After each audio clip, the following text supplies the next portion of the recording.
Yo, what's going on, Dragon Ballers and Illumineers? Today we're here to go over the how to play guide for the Disney Lorcana trading card game. Recently there was a rule sheet, which you see in front of you right now, that was revealed to the community. We're gonna go over this in today's video. If you guys don't know me, my name is Joey. I run Crossworld TCG here. I'm primarily a Dragon Ball Super card game channel, but I've been branching out to other stuff. I've been playing a bit of One Piece, and I asked you guys on Twitter if I should cover Lorcana here on the channel, and a lot of you guys told me, you know, basically give it a feel, see how it goes, and see where the game goes. Generally, I am very into Disney stuff, but to be honest with you guys, I'll really get into this game if they start using Marvel and Star Wars property. It's kind of weird because everything they've done in the game right now feels like, you know, folktale and the real old Disney stuff. So it almost seems like they might not use Marvel, but I have no idea, right? No one has any idea. If they do use Marvel and Star Wars stuff, I will be so into this game. But we're gonna go over this rule sheet in today's video real quick. If you guys did not know, I'm running a giveaway over on the community tab, giving away a bunch of high-end TCG swag. I do giveaways every month, so subscribe for that, but also make sure to go to the community tab after this video and go enter that giveaway. No face cam because I didn't want to cover any of the rule sheet, but anyways, I have my cursor here so you guys can hopefully follow along. So I want to start with a game overview, quick synopsis of basically what the game is. In this game, you race to locate pieces of lore scattered across Lorcana and collect them for safekeeping. Summon glimmers of Disney characters and items along the way to help with quests, hinder your opponent, and challenge opposing characters. With the right strategy and a bit of luck, you can preserve your collected lore against future threats. So firstly, I think it's just kind of funny how this game was probably forced to be like more PG than other card games. Not that card games are rated R or anything, but like in this game, they use challenge instead of attack or kill or KO, which I think is kind of funny. And the way to win is also not through attacking. You win by gaining lore, which we'll talk about how to do later on. But yeah, winning, your goal is to be the first player to gain 20 or more lore. Some card abilities give you lore, but the most common way to gain it is by playing characters and sending them on quests. We'll talk about how that works later. But first, let's take a look at the four types of cards. The first one being characters. Our example here is Cruella de Vil. So characters, you'll send character glimmers on quests and into challenges. Some have special abilities like the card text we're all used to seeing on whatever card games we play. Then we have items. Item glimmers stay in play when you play them and give you special abilities during game. I love the example here, Dinglehopper. I think that's so funny. I can't wait to stop recording this video and go call one of my friends a Dinglehopper. That's absolutely hilarious. But simple enough effect. Remove up to 1 damage from chosen character, and we'll see how damage works later on. Actions. Actions give you a one-time advantage and are then discarded. Dragonfire, banish chosen character for a total of 5 of our mana pool. So yeah, you can see the example there. And then songs. This is one that we hadn't seen for a while. We'd seen all these other types of cards, but songs seem to be new to most of the community. Songs are a type of action. You can play one just like any other action by paying its cost and resolving its effect, but that's not your only option. Some characters can sing the song for you, so you don't have to pay the ink being our mana in this game. So I guess that means if you have the correct character in play, like for this one, I guess if you have Aladdin, you can probably go ahead and activate this for free. Or actually, no, this says specifically a character with a cost of 2 or more can use this sing for free. That's pretty cool, actually.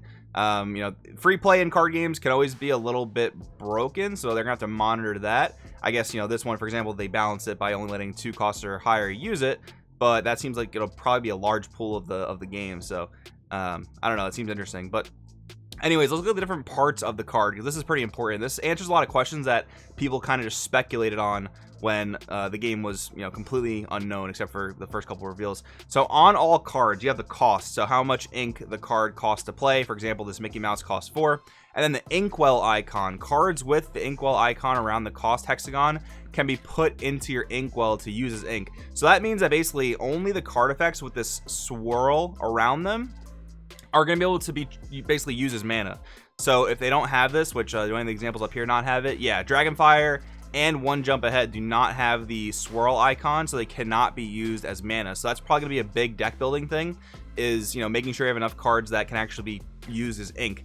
And it's kind of cool because it's similar-ish to Magic, where only certain cards in your deck can be used as mana, but in this game, I'm sure it's going to be a lot more cards rather than not will be, you know, inkable, I guess you could say. So yeah, one deck building thing, but definitely not as bad as like Mana Screw and Magic, most likely. Then we have the name, of course, and then the classifications. So, you know, categories sometimes referenced in the card rules, which might be relevant for certain effects. And then ink, this symbol and the color band behind the card indicate the card's ink type, basically the color. And then abilities and effects, the card's special rules. On actions, these are called effects. On characters and items, most abilities have a story-based name.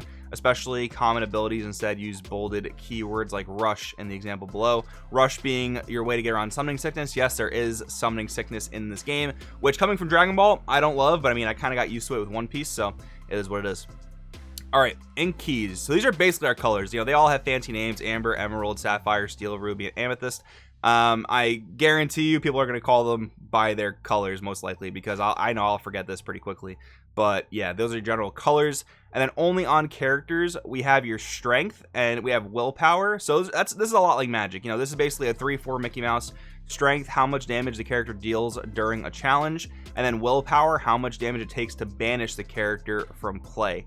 And we saw Dinglehopper up here removes the damage from chosen card, so we can assume, which I'm sure we'll see later, that when a character is attacked or defended against, you know, it loses a bit of willpower, and you know those counters will stay on it. So for example, if a Mickey is attacked by a 2-power creature, then it probably goes down to 2 willpower, and then a card like Dinglehopper can remove 1 damage counter, make it go back up to 3, and I'm sure at the end of the turn it resets. But all right, lore value. Now this is an interesting symbol that we had no idea about when the first cards were revealed for this game.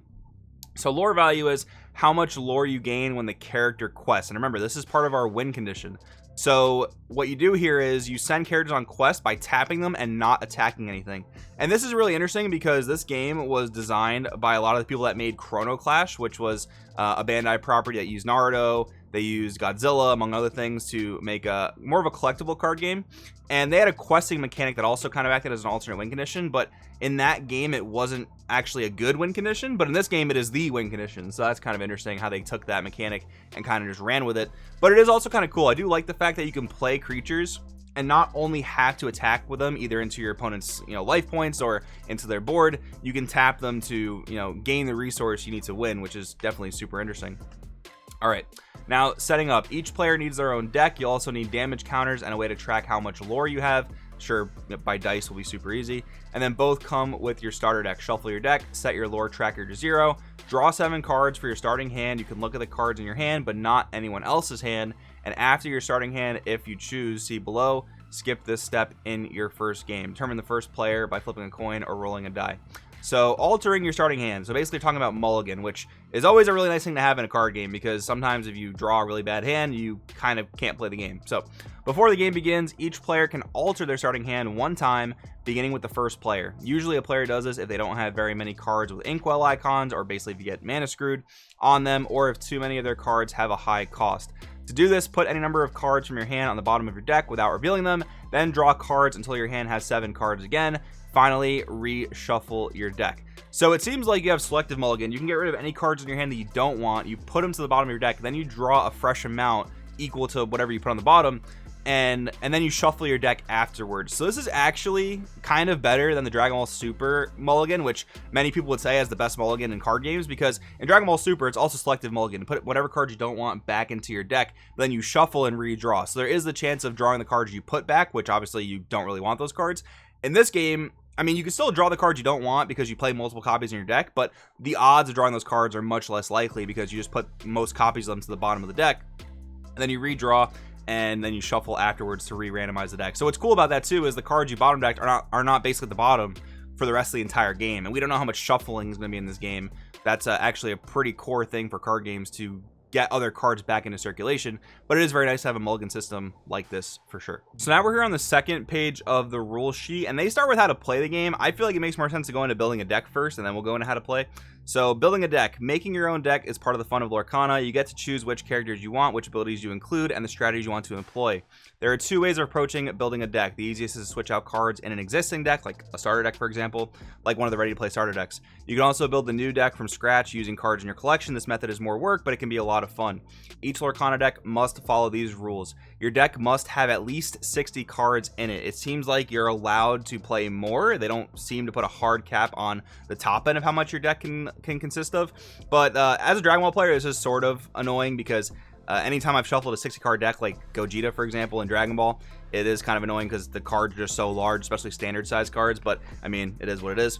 Your deck can't contain more than 4 copies of any single card. Example, you can't have more than 4 copies of Elsa Snow Queen in your deck. Different versions of a character count as different cards, so having 4 copies of Elsa Snow Queen in your deck doesn't keep you from adding up to 4 copies of Elsa Queen Regent. So yeah, you're not basically tied into unique characters. You can play a million copies of Mickey Mouse as long as there are different Mickey Mouses at 4-0. Your deck can only contain cards from 1 or 2 inks. Okay, this is a really interesting rule. So your deck can only consist of 1 or 2 colors. No tricolor in this game, no quad color in this game. You can play whatever cards you want in your deck as long as you only play 2 colors, which is definitely super interesting. So now we have the deck building mechanics, which I think will shed a bit of light on how to play the game. So let's start up here in the top left corner with how to play the game. Alrighty, a turn is divided into 2 parts. Each player takes their whole turn before passing the turn to the next player. On your turn, take these steps in order. Beginning phase, ready your exerted characters, which exerted in this game is tapped, by turning them upright. Set, check for effects that happen at start of turn, and follow their instructions. Draw a card from top of your deck. The first player skips the step on their first turn. Very typical of card games. Person who goes first does not draw. Main phase, once per turn, you can put a card face down into your inkwell at any time. Additionally, you can take any actions listed below any number of times in any order you want. This allows you to take full advantage of what your cards can do in combination with other effects. Play a card, use a character ability, doesn't require them to exert, use an item ability, so on and so forth. You can do all these things in your main phase. So let's read more about the inkwell here. Your inkwell is where you'll put your ink cards face down. You'll use the cards in your inkwell to pay the cost of cards you play from your hand. You may put a card from your hand into your inkwell once each turn. The card you choose must have the inkwell icon around it, its cost in the upper left corner. The more ink cards you have, the more you'll be able to do. To put a card in your inkwell, show the card to your opponents, and then put it face down into your inkwell as ink. Every card in your inkwell represents 1 ink, no matter what's on the front. Choose wisely. Cards put in your inkwell stay there for the rest of the game. Once you put a card in your inkwell, nothing on the front matters, including its cost and ink type. It's simply ink. So this is basically how they got away with letting the 1 and 2 color in your deck mechanic work, and why they're not allowing you to play 3, 4, 5, or 6 colors in your deck is because all the ink in this game counts as colorless. So you basically have to, confirm with your opponent this card has the inkwell icon, put it face down, put it in your mana pool, and then basically use that as mana. Now, the one unfortunate thing is, obviously, we're going to play this game with card sleeves, and we won't get to see these beautiful card backs as our ink. That's rather unfortunate. But the game does have really nice card backs, which I will give them. Playing a card just means taking it from your hand and putting it face up on the table. Each card has an ink cost and a hexagon in the upper left corner. To play the card, you must exert that many cards in your inkwell. Very simple. When you play a character card, put it on the table above your inkwell. Characters enter play in the ready position, but you can't do anything with them until your next turn. Ergo, summoning sickness. You need to wait for their ink to dry. That's corny, but that's also funny. When you play an item card, put it on the table above your inkwell. Unlike characters, you can use items right away. When you play an action card, do what the card tells you to do, then put the card into your discard pile. Always put cards in your discard pile face up so everyone can see them. Songs are a kind of action card, but there's a special rule that gives you another way to pay for them. Each song says a character of the cost X or more can tap to sing this song for free. Okay, so they all specify a character with a cost, not a specific character. If you have a character with listed cost or higher, you can exert that character to play the song card instead of exerting cards in your inkwell to do it. Using this approach still counts as playing the card. Rules for when you can exert a character still apply, of course, so characters can't sing songs the same turn they come into play. I'm glad they mentioned this, because that was my next question. Could you tap a card to sing a song the turn it's played? And the answer is no, you cannot. So yeah, after the summoning sickness is over, you have 3 options. You can challenge, which we'll see in a second, or you can go for lore, or you can sing a song. That is what you can do after the summoning sickness has taken effect. So questing, this is part of our win condition, don't forget. To quest with one of your characters, exert them and gain lore equal to their lore value. So the Mickey Mouse we saw earlier taps for 2 lore. Remember, you can't quest with a character the same turn you play them. Challenging. Questing is how you win the game, but sometimes you need to slow your opponent down. This is where challenging comes in. First, exert one of your characters to send them into the challenge, then choose an opponent's exerted character to challenge. You can't challenge a ready character. Both characters in a challenge deal damage. Look at each character's strength and put that many damage counters on the other character. Very interesting how there's this back and forth damage going, and remember we saw the damage counters below. Characters damage each other in challenges, and some card effects deal damage as well, whatever the source. Damage counters stay on a character until an effect removes them, or the character is banished. A character is banished when they have damage counters on them that reaches or exceeds their willpower. Put the character card in its player's discard pile. Okay, so I guess you can look at willpower as defense. It's just basically the amount of life that character has, and then once it's dealt enough damage, it's just gone. And it seems like this is not like Magic, where there's like necessarily an attack phase.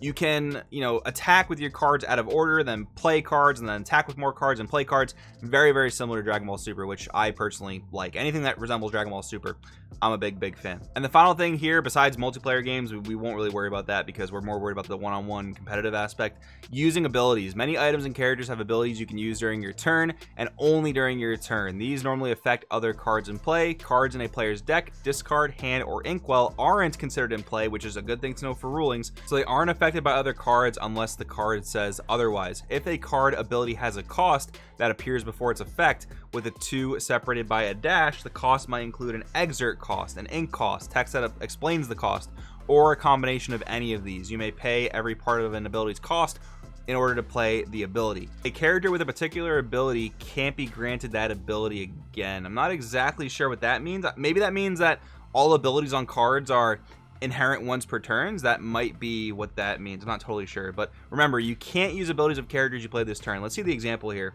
Example, Beast Mirror has the ability Show Me, which reads exert, then pay 3 ink, I believe.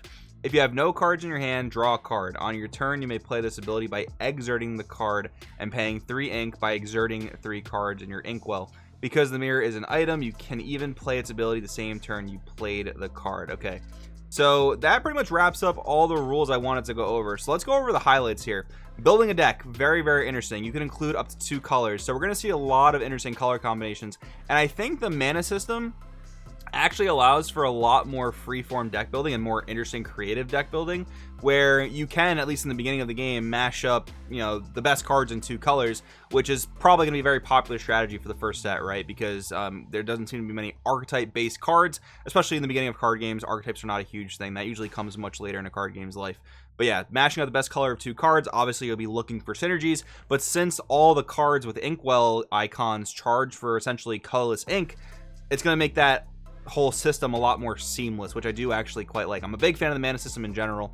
Summoning Sickness, again, I don't love it because it's just not the way what I'm used to from Dragon Ball Super or even Yu-Gi-Oh, but I got used to it with One Piece, so should be fine. I do very much like how there are other things you can do with your cards besides just attacking things. You can quest them and you can tap them to sing songs, which is you know, corny as hell, but it's a very interesting dynamic nonetheless. Overall, I mean, I like the core mechanics of the game. It doesn't seem as though there's anything like counterplay or instant speed spells, but I mean, maybe cards that have that will specify that they can do that. Like maybe, for example, in the cost, it'll say you can activate this card during your opponent's turn when they play a glimmer or something along those lines. Maybe that'll exist, or maybe that'll just come later on with future sets, because I don't know, a lot of competitive card game players do really like having the interaction. You know, Magic has it, Yu-Gi-Oh has it, Pokemon does not have it so much, Dragon Ball has a ton, Digimon does not, and I think the competitive players definitely like a bit more interaction. But at the same time, I can never blame Disney for wanting to appeal to casual players, because that's going to be a large majority of their player base. But overall, I'm liking the rules.